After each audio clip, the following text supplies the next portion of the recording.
All right, good evening, everybody. My name is Adam White, and hopefully everything's working good. Apologize, folks, on Facebook, as my camera was adjusted previously, and now looks like it's getting all kind of crazy here. So apologize for that. But anyway, here we are. My name is Adam White. It is time for the April 2023 Government and Legislative Affairs update. And so last month, we did a very, very short update because I was standing in a hangar in Wasilla getting ready to go fly the raffle plane, which if you haven't already bought your ticket, you should do that very, very quickly because they are going very fast and there are not many tickets remaining. So I cut it a little short last month, and I apologize for that. I heard from several of you that you wanted more details about stuff than I was able to do in that limited time, but we were running daylight and winds and other things to go do a photo mission with that raffle cub, and I had a lot of ski experience, and so they wanted me to fly that airplane for the first flight with the Trick Air skis, and I got to tell you, that's a great airplane. I kind of wish I was able to buy tickets, to be honest with you. Although I will say there's just something inherently not super Cub-ish type airplane, even though that's a Carbon Cub FX2. There's just something inherently, I don't want to say wrong, but should a Cub type airplane have a complete glass cockpit with electric trim and autopilot? I don't know. I'll let you decide that. Definitely worth buying a ticket for regardless. It's a great airplane, and hopefully you have already purchased your tickets. We're looking forward to giving that airplane away in May, the 6th and 7th at the Great Alaska Aviation Gathering, which hopefully you will be there. I will be there, and we're giving a couple of updates and presentations during that weekend. So be looking for the schedule and all the documentation that comes out, and look for those things. And Tim, you're absolutely right. We're going to talk about the GAA meeting in Fairbanks and talk about that, which is coming up in just a couple days. So let's talk about some other issues right quick. Last month, I reminded you of the GA survey. At least I think I did. I can't really remember what I told you about last week, so I'm going to kind of quickly go through my list again and then add this month's list to that. The GA survey, have you completed that? I hope you have. If you are a Alaska aircraft owner, you have received a postcard in the mail or an email reminding you to complete the GA survey. It is important that you do that. I know a lot of times folks say, well, Big Brother's always asking questions. I don't want them to know what's happening. These questions are very, very, very helpful.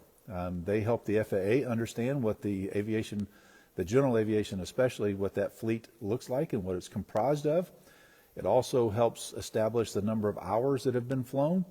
And believe it or not, it actually makes the accident statistics more accurate. Because if you look at the accident statistics, they're based on per 100,000 flight hours.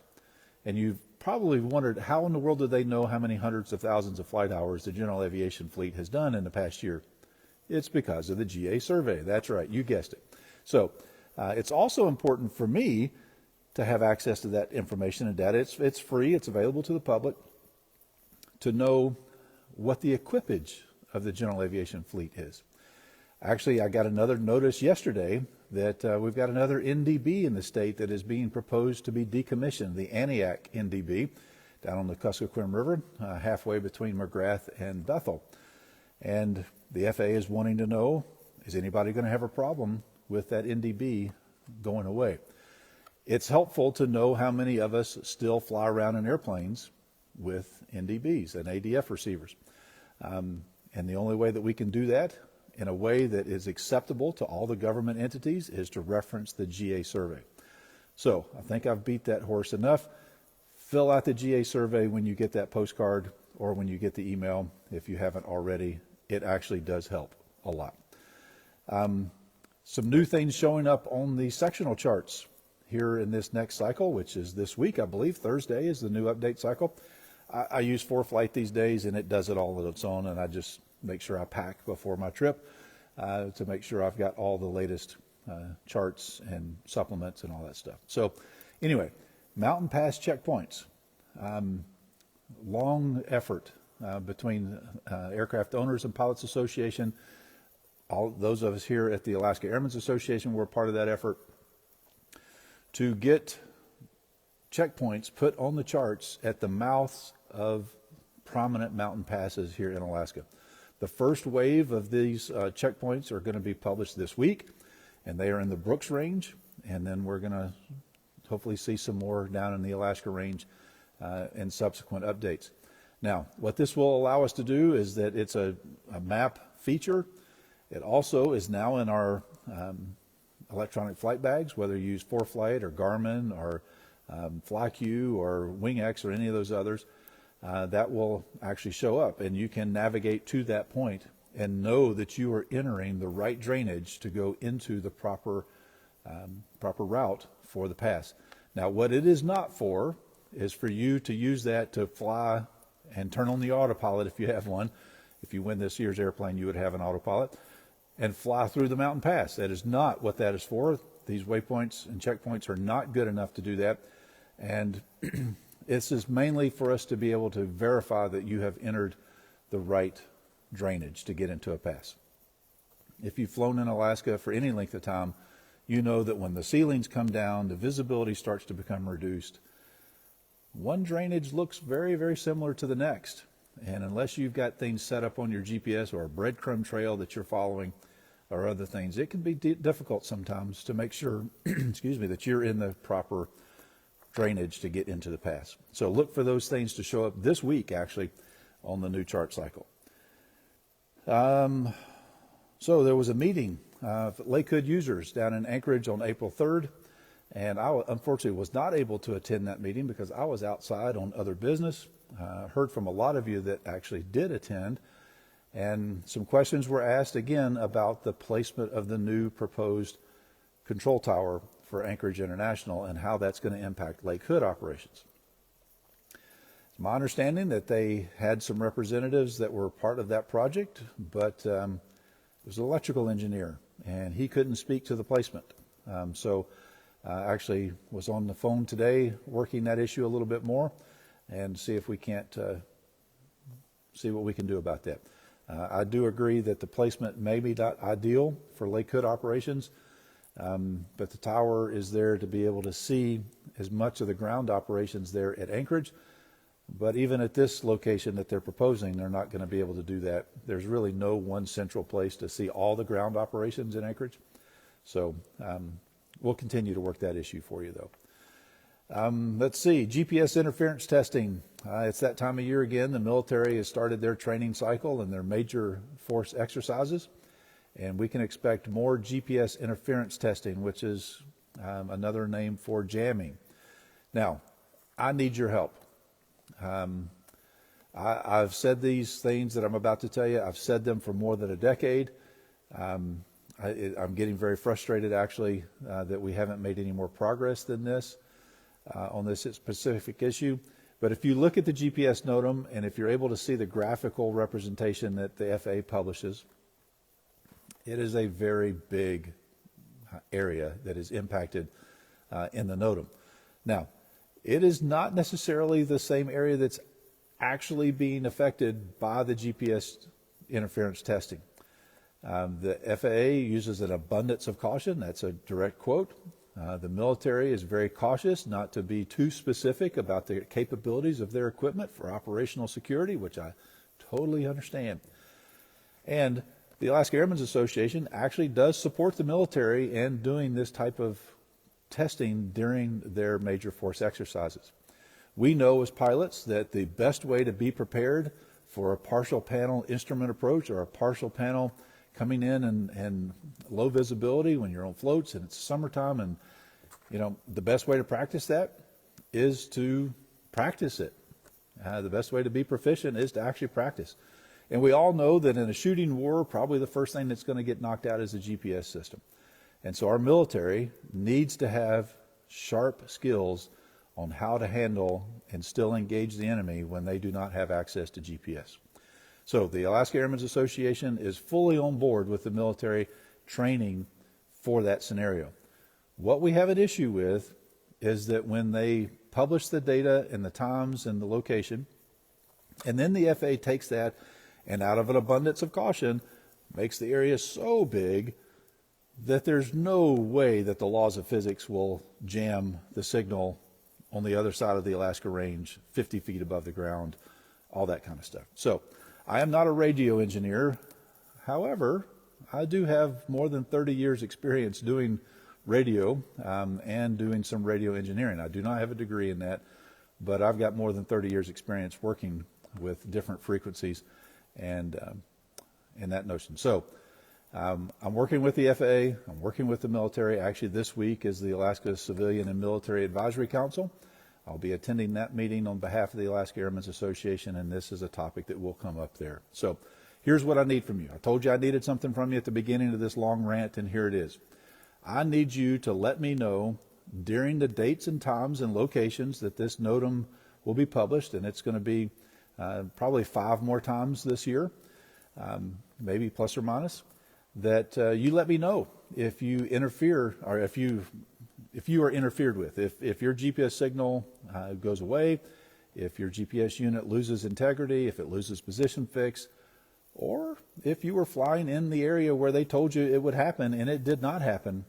I would like to know that as well, because I'm continually building up the case that we may be overly cautious to a point of it now becoming a safety issue when it comes to this interference testing. So I need your help with that. Looking at some other things here. FAA reauthorization is still underway, and with that is some review and policy updates and changes within the FAA. This is kind of a normal cycle that happens with the FAA, and I've been very busy working with the FAA at different levels and different places on that reauthorization, and with our congressional delegation, specifically Senator Sullivan's office, about some of these things, and with some of the committee staffers that are reviewing the reauthorization process. So it is going about as good as anything goes in Washington, D.C., but they have until September to get that done to be able to reauthorize the existence of the FAA and to reauthorize their budget. So that is happening. Something else that occurred since the last time we spoke, the FAA administrator nominee that was going through the confirmation process with the Senate withdrew from that nomination process. Now, the Alaska Airmen's Association signed on to a joint letter with a lot of other statewide organizations across the nation expressing our concern about Mr. Washington's qualifications.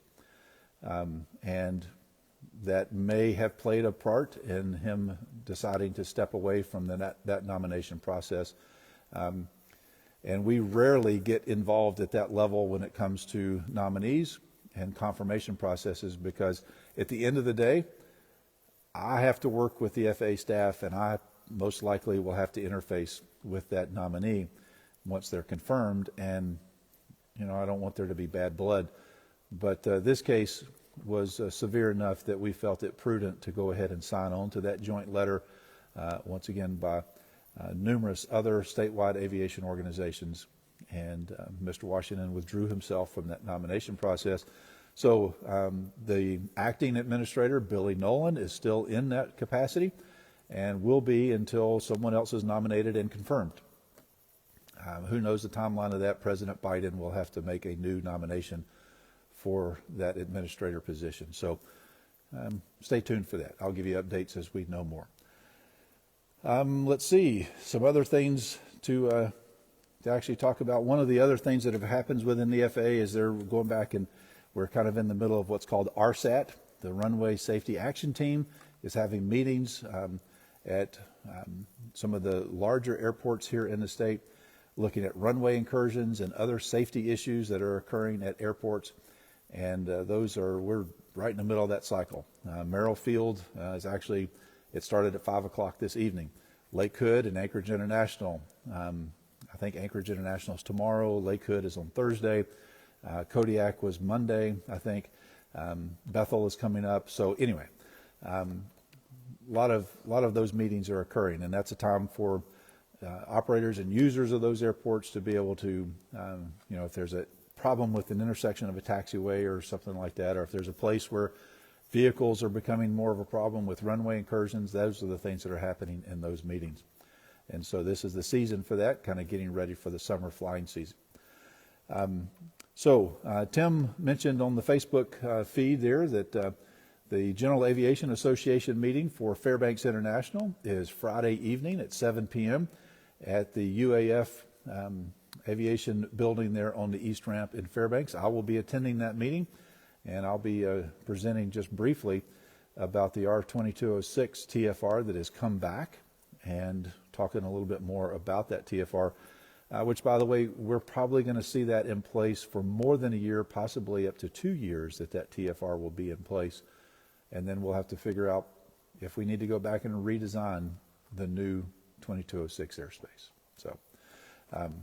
So with that, those are the big highlighted items that I wanted to talk about this evening. I haven't seen any questions pop up on both Facebook or Instagram. I want to remind you that we have changed the date, and that's now the third Tuesday of the month that I'm doing these updates, and they are archived on YouTube a couple of days later, so you can access them there. Again, just want to remind you that if you haven't bought your raffle tickets, they're going fast. You can go to the Alaska Airmen's website, alaskaairmen.org, and purchase your tickets there. It's a great way to help out the mission of the association and help out with scholarships and a bunch of other things that money goes towards. At the Great Alaska Aviation Gathering in Palmer, May 6th and 7th, I will be there, of course. And then one of the things that's going to be there this year is a test rig that you can use to try out your tie-down technique and be able to find out if you are doing a knot or using the type of rope that will do what you think it does. So look for that there at the gathering. Let's see, lead studies on avgas. And so for mechanics and pilots. So Tim, I'm not sure if you're talking about lead exposure of avgas on people, long-term exposure. If that's what you're talking about, there's not really much in the way of how that's playing into the avgas issue right now. I will tell you, though, at the gathering, if you're interested in what's going on with the leaded fuel replacement, we'll have some discussions about that. And so look for some more details about who will be there. One of the prominent distributor for aviation fuel in the state will be there. And most likely, the manufacturer, the folks who actually have the STC for one of the replacement fuels. All right, see, have you seen a test that lets them, let's get them to do one. Okay. So yeah, Tim, I'm sure there are tests out there for lead exposure for aviation fuel. I don't know that I've actually seen one specifically for mechanics and pilots that have been exposed to it for many, many years. We do have some test results for here in Alaska for airborne lead contaminant that happened there at Merrill Field many years ago, and those results actually were kind of surprising. They did not necessarily play into the narrative that folks were hoping for to get aviation fuel banned. The 30-day running average of the airborne contaminants never reached the 50% threshold of hazardous. So, interesting study. And if you're interested in reading that study, you can just do a search on any of your search engines for aviation lead fuel, airborne test, Merrill Field, Anchorage, and those kinds of keywords, and you'll find it. If you can't find it, let me know. I can send you a link to the study. All right. If there's nothing else, not seeing any more questions or comments popping up anywhere, looking forward to seeing everybody at the gathering early next month, at which the following weekend is Valdez, and then the following weekend is Fairbanks Aviation Day, and then all the fly-ins and everything else that's happening. Summer will be full on. Despite the way it looks right outside the hangar here in Nenana, we still have almost 30 inches of snow here on the ground in the interior. and it may hit 40 degrees here this week, so we'll see how that goes. All right, I'm going to go ahead and sign off and say good night. Looking forward to seeing everybody there in Palmer at the Great Alaska Aviation Gathering. It's always a great event, and looking forward to seeing you there. Good night, everybody.